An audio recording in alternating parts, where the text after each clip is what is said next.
আসসালামু আলাইকুম আপুরা ভাইয়ারা, সবাই কেমন আছেন?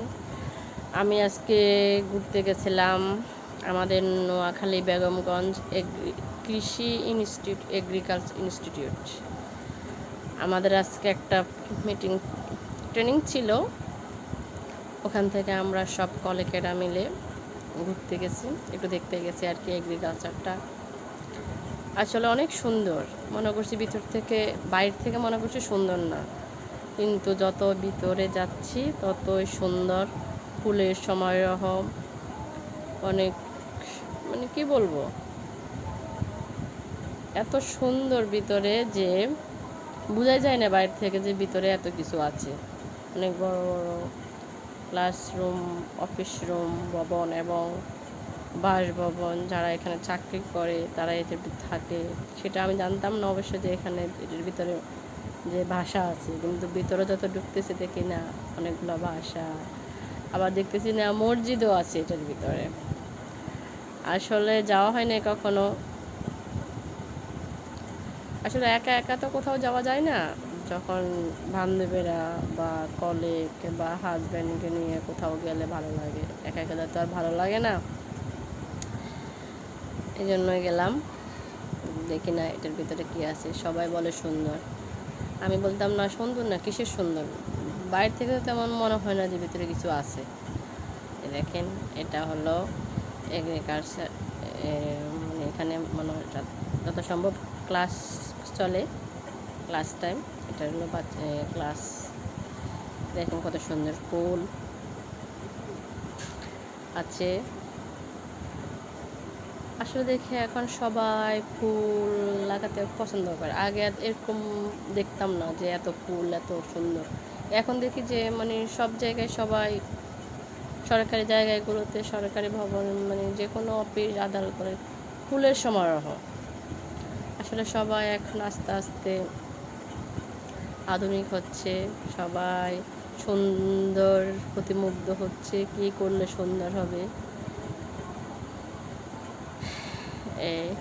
এ দেখেন, এটা কত বড় একটা ভবন, ক্লাস। এখানে বাচ্চারা ক্লাস করে। আমি দেখি দুটা বাচ্চা ক্লাস বাইর হইতেছে। আর অনেক বড় একটা পুকুর আছে। আসলে আমাদের নোয়াখালীতে না অনেক কিছুই আছে যেটা আমাদের অজানা, আমরা জানি না। আসলে আসলে আমাদের জানা দরকার, দেখা দরকার যে আমাদেরও মানে কি কি আছে কোন জায়গায় আমাদের। আসলে আমরা কাজ সংসার এগুলো করতে করতে না কোথাও যাওয়া হয় না। সংসার সামলাও, বাচ্চা সামলাও, চাকরি সামলাও, এগুলা সামলিয়ে উঠতে উঠতে না আমাদের মেয়েদের কোথাও যাওয়া হয় না। ইচ্ছা থাকলেও যাওয়া যায় না। আসলে আমার মনে হয় যে প্রত্যেকটা নারী সাংসারিক হলেও মাঝে মাঝে ঘুরতে যাওয়া বা বাচ্চাদেরকে নিয়ে ঘোরা, হাজব্যান্ডকে নিয়ে ঘুরতে যাওয়া দরকার। তাহলে মাইন্ড ফ্রেশ থাকে, মন মানসিকতা ভালো থাকে, মানে অন্যরকম একটা ফিলিংস আসে। আসলে আমরা নারীরা না কাজের প্রতি এত মুগ্ধ যে বাইর হওয়ার কথা ভুলেই যায়।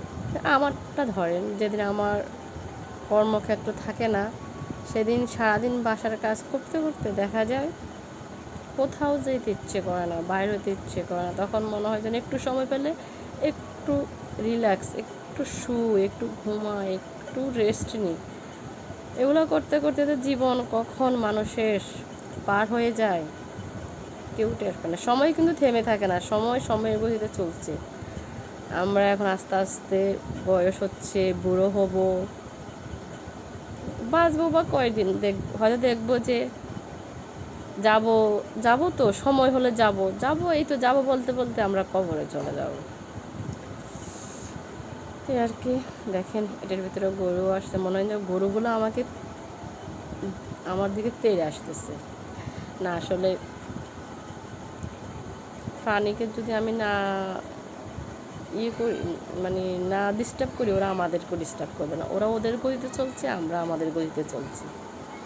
দেখেন আমার ম্যাডামেরা ভয় পাইতেছে যে যাবে না সামনের দিকে, আমি কিন্তু যাচ্ছি। আমার মনে হচ্ছে যে এদেরকে যদি আমি ডিস্টার্ব না করি, এরা কেন আমাকে ডিস্টার্ব করবে। হের হে গরু হের হের গতিতে যাচ্ছে। অনেক কথাই বলে ফেললাম। সবাই ভালো থাকবেন, আমার জন্য দোয়া করবেন। আল্লাহ হাফেজ।